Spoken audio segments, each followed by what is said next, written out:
So let's set the scene. Picture this. Calcutta, 1871. Right.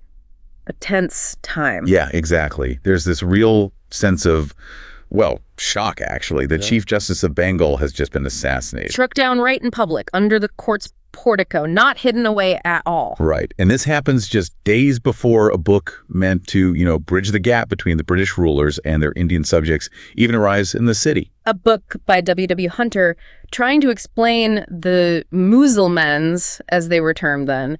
The timing is just stark. It really highlights the tension, doesn't it? It really does. A proper public alarm bell, as you said. And that, you, our listener, is kind of where we're jumping off for this deep dive. We're digging into Hunter's The Indian Musalmans.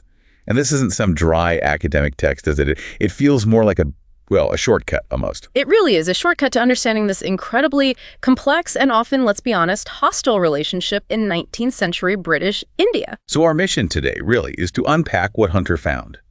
Look at the religious factors, the politics, the social stuff, all the dynamics that fueled what he called this chronic danger. And what's fascinating, I think, is Hunter's position. He was a British official himself. Right. But he was given apparently completely free access to the government's own secret archives. His job was just to place the whole facts before the public. And he specifically says the government didn't try to influence him. He does. He states they made no attempt to influence his conclusions. So it feels like we're getting a pretty unfiltered look based directly on the documents he saw, a rare glimpse behind the official curtain. Okay, let's get into it then. Hunter kicks off his dedication with this really powerful line, something like, "The greatest wrong the English can do is not to understand their subjects." Yeah, it sets the stakes immediately. He points to this chronic peril of the gap between the rulers and the ruled. And he quickly focuses on one group, the persistently belligerent class, he calls them the Mohammedans, and the immediate threat, this rebel colony right up on the frontier. And this wasn't just some small band of fighters. Hunter describes this really sophisticated network of conspiracy. Stretching all the way from Bengal. Exactly, 2,000 miles. From the tropical swamps, as he puts it, of Bengal, to the bleak mountains up on the Punjab frontier. Wow. How do they even manage that? Through this incredibly well-organized system, recruiting men, levying money, and moving both along British high roads using what Hunter calls a safe operation of banking. Quite something. So, organized, yes. But who was the spark, the driving force? This figure, Sayyid Ahmad, comes up. And his background is, well, surprising, isn't it? He apparently started out as a bandit around 1816. Yeah, that's what Hunter suggests. Started as a horse soldier, then a leader of bandits. It tells you something about the fluidity of the time, maybe. Definitely. So how does he go from bandit to religious leader? Well, after that period, he goes to Delhi, studies sacred law for about 3 years, and he emerges completely transformed, a really zealous preacher. And people followed him. Oh, yes. He gained a turbulent following, partly by attacking what he saw as abuses within the Mohammedan faith itself. Interesting. So reforming from within, almost? Kind of.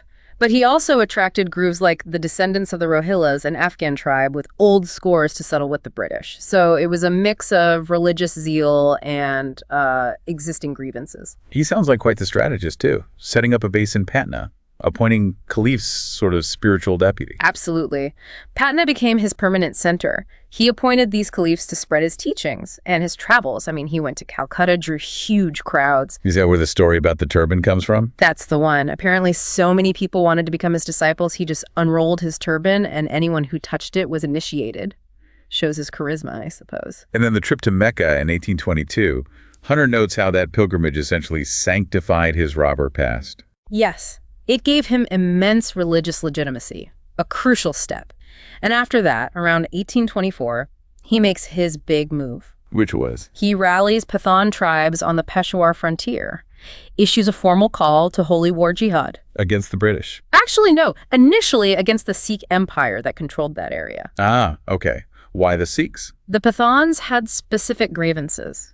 The Sikhs had apparently forbidden the call to prayer from mosques in the area and also stopped the slaughter of cows, both deeply offensive acts to devout Muslims. So Sayyid Ahmad tapped into that anger. Exactly. He promised plunder, martyrdom. Hunter says the tribes responded with frantic enthusiasm. It ignited this really brutal conflict. Hunter calls it a tenure by blood. Yeah, really grim stuff. He mentions Hindu borderers whose land tenure depended on delivering a quota of Muslim heads each year. Just brutal. But Sayyid Ahmad's success didn't last forever, did it? He took Peshawar for a while. He did, around 1830, but then internal problems cropped up. He tried to enforce certain reforms, particularly around marriage customs. What kind of reform? Well, one mentioned is that unmarried girls became the property of his lieutenants if they weren't married off quickly. Things like that. Right. I could see how that wouldn't go down well with the local tribes. Precisely. It alienated them. And that division ultimately led to his defeat and death around 1831. But the movement itself, it didn't just vanish when he died. Not at all. The structure he built, those caliphs back in Patna, people like Inayat Ali and Wilayat Ali, they kept it going. Still preaching sedition, recruiting. Yes, continuing the work, often still framing the Sikhs as the immediate enemy, but recruiting from within British districts. Hunter mentions ordinary pious Musalmans setting aside a regular share of their wages for the Satana encampment, the rebel base. That shows real commitment, doesn't it? Deep roots. Absolutely. And the British, well, they started becoming more aware of this whole conspiracy. There were state trials in the late 1840s, 1850s. So they knew something was up. They did. And by the mid-1850s, the scale was becoming, frankly, alarming. More money, more men heading to the Satana camp. There were even attempts to tamper with the loyalty of British troops. Wow. And sedition was being preached openly in places like Patna. Hunter even says some of the local police were leagued with the fanatics. So this wasn't just a frontier issue anymore. It was inside British territory, too. Exactly. A serious internal threat, which leads us to look closer at this treasonable organization itself. The network Hunter described, how did it actually work? 2,000 miles is a long way to run a conspiracy. It really is. The key, as we mentioned, was Patna. The conspirators had a code name for it. The Little Warehouse. Warehouse? Yeah. Hunter describes the central office there as this caravanserai for rebels and traders, hidden away behind a labyrinth of walls and outhouses. Total secrecy. So that was the nerve center. Pretty much. New recruits would arrive there, get further stimulated by lectures, as Hunter puts it, and the most promising ones were trained up as missionaries to go out and spread the message. And the funding. How did they keep the money flowing for all this? It was quite ingenious, actually. They used the standard religious tax, the zakat, that's 2.5% on property. Okay, standard practice. But they also controversially appropriated voluntary alms meant for the poor, especially during big festivals. Okay. And then there was this unique method of the handful of rice tax. The one you mentioned earlier. Yes. Every family, for every meal, would set aside a little rice. Collectors would gather it, sell it publicly, and the proceeds went to the Holy War Fund. That's incredible. It makes it part of daily life, doesn't it? Constant reinforcement. Exactly. It shows just how deeply embedded it was. And the missionaries carrying this message, they were often very dedicated figures. How so? Many lived these simple, solitary lives. Hunter uses this phrase, forest of ardent spirit, like wandering figures in the woods unburdened by possessions. This made them objects of interest, even curiosity, to villagers. So they weren't all firebrand preachers. Not necessarily. Some focused on mere moralities, basic religious teaching. But Hunter argues many subtly, gradually inculcate treason. They'd lead people towards sedition almost without them realizing it. Clever. And if direct rebellion wasn't possible for someone, was there another option? Yes, there was the doctrine of hijra, flight. Leaving British territory altogether. Exactly. It was presented as a stern duty for devout Muslims living under non-Muslim rule, a way to escape eternal torment. And it was seen as virtuous. Highly virtuous. Hunter shares this rather striking anecdote about an Israelite who had committed 100 murders, but his sins were forgiven simply because he undertook this flight. It shows the powerful religious motivation. So you either fight or you leave. A stark choice. How did the British start to push back against all this? Well, militarily, obviously. There were a series of these costly frontier wars, late 1850s, 1860s. Like the Ambila campaign. That's a key one, 1863. The British sent in a large force, maybe 9,000 regulars, but they took heavy casualties, nearly 1,000 men. Against tribal forces. Against tribesmen fired up by this religious zeal. Hunter is blunt. The plan of the campaign had completely failed. A major setback for the British military machine. So fighting them on the frontier was tough. What about dismantling the network inside India? That's where the legal system came in. The big moment was the Ambala State trial in 1864. What was significant about that one? It really blew the lid off the whole conspiracy. It showed just how widespread it was, implicating people from various levels of Muslim society. Any particular stories stand out from that trial? There's a really dramatic one about a Punjabi police sergeant, Guzan Khan. He'd arrested some Bengali emissaries carrying suspicious funds, but they were released by his superiors. Frustrating for him. Very. So he takes this incredible risk. He sends his own son undercover into the fanatic camp on the frontier to gather firsthand evidence. Wow. Did it work? It did. His son came back with the proof needed to convict several key leaders of the conspiracy. A perilous mission, but crucial for the prosecution. Who were some of these key figures they convicted? Well, there was Yahe Ali, described as the chief priest at Patna, the mainspring of the Great Treason, and Muhammad Shafi, an army contractor of all things. An army contractor, working for the British. Apparently so. But he was also the secret banker of the conspiracy. Hunker calls him a sordid schemer. And they had their secret language. The little warehouse for Patna. And the great warehouse for the rebel camp itself. Yes, shows the level of organization and caution they were using. So the trial exposed all this. But the government faced a tricky situation, didn't they? How do you suppress this without alienating the entire Muslim population? Exactly. Hunter calls it a perilous game. They could use things like Regulation the 3rd of 1818, which allowed detention without trial, but that was a blunt instrument. Risky. Very. It could easily backfire, maybe even lead to mass perjury in courts if people felt pressured. It was a real tightrope walk. And this whole situation forced a big question within the Muslim community itself, right? About loyalty. Yes, what Hunter calls the great state question. Yes. What was their religious obligation? Were they required to rebel against the queen? This led to intense debate and formal legal rulings, the thought was, from Muslim law doctors. Okay, so what were the different positions? The Wahhabis presumably were clear. Oh, absolutely. For them, India, under the British, was undeniably Darul Harb, the country of the enemy. Meaning holy war, jihad, was compulsory. An imperative duty. Hunter even quotes lines from their popular war songs, calling for a purely religious war, promising huge spiritual rewards to anyone who joined or even just contributed funds. But not everyone agreed with that interpretation. No.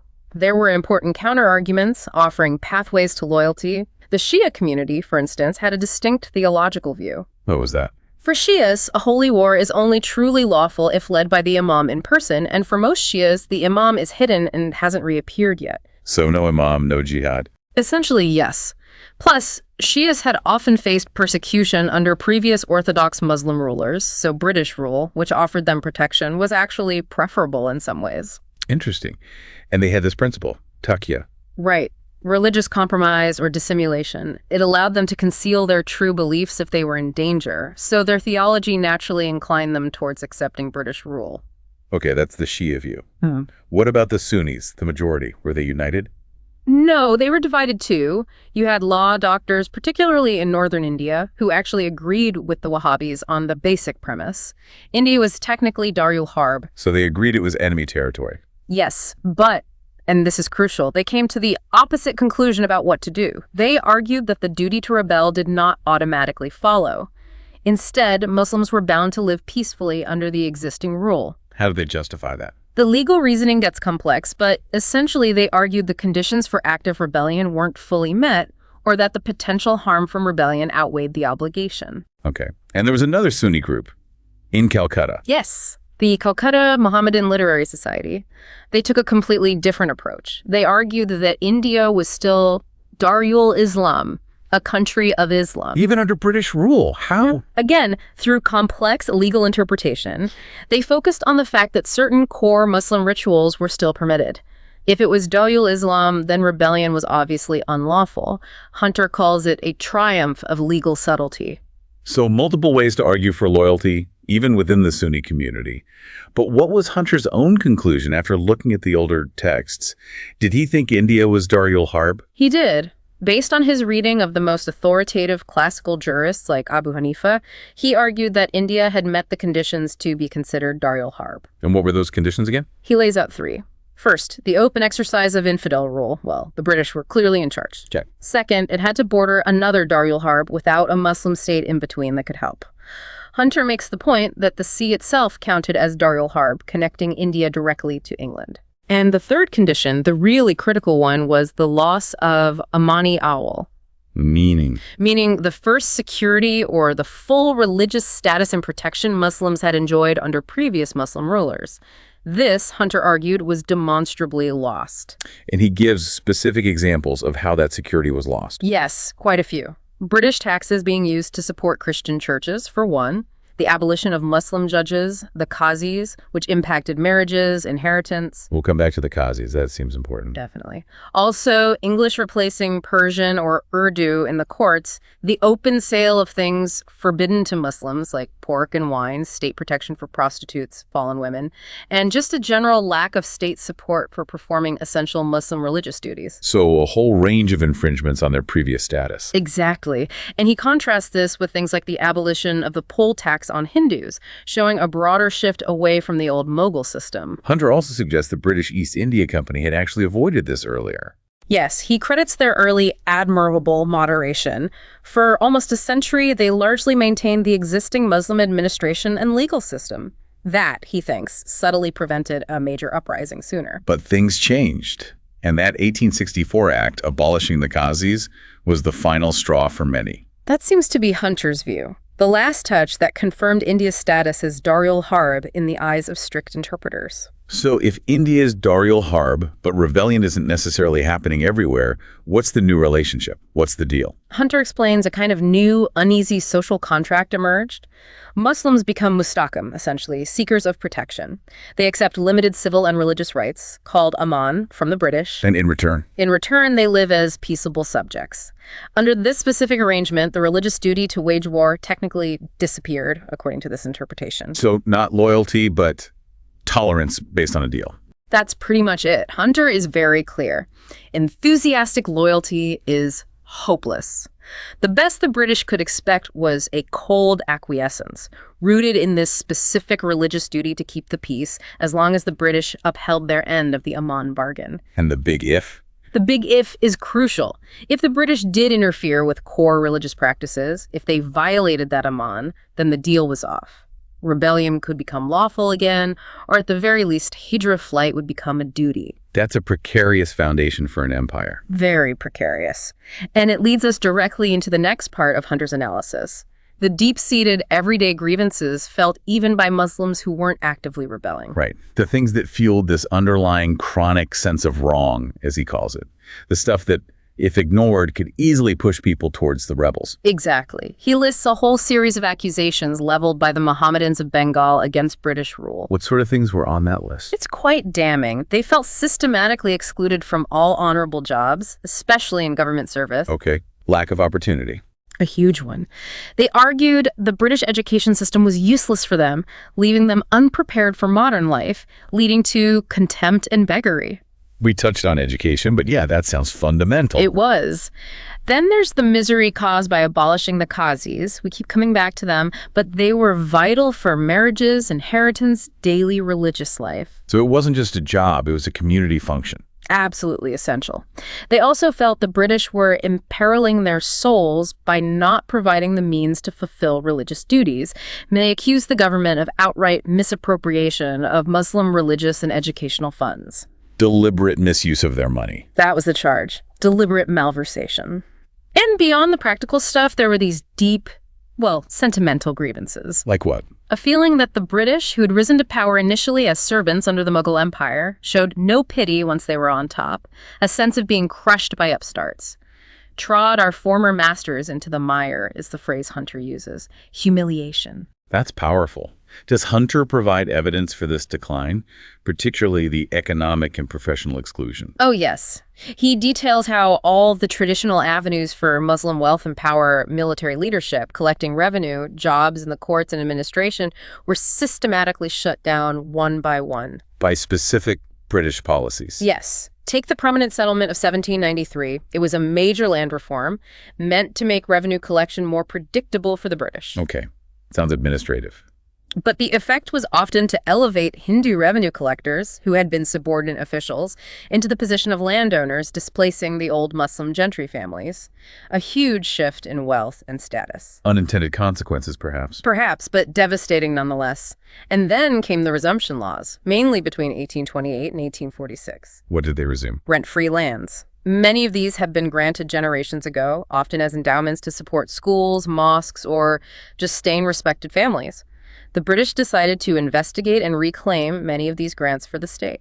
That sounds like it would hit hard. Hunter calls it a death blow to the traditional Muslim education system, which relied heavily on these endowments.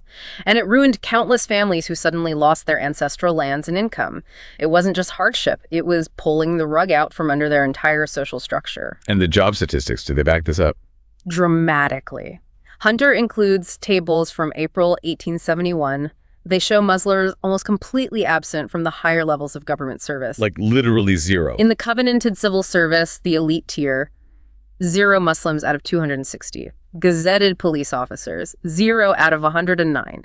In professions where they used to dominate, like law, a massive drop. Don't big draw. He compares 1851, where Muslim pleaders, lawyers, were almost equal in number to Hindus in English, to the period 1852-1868.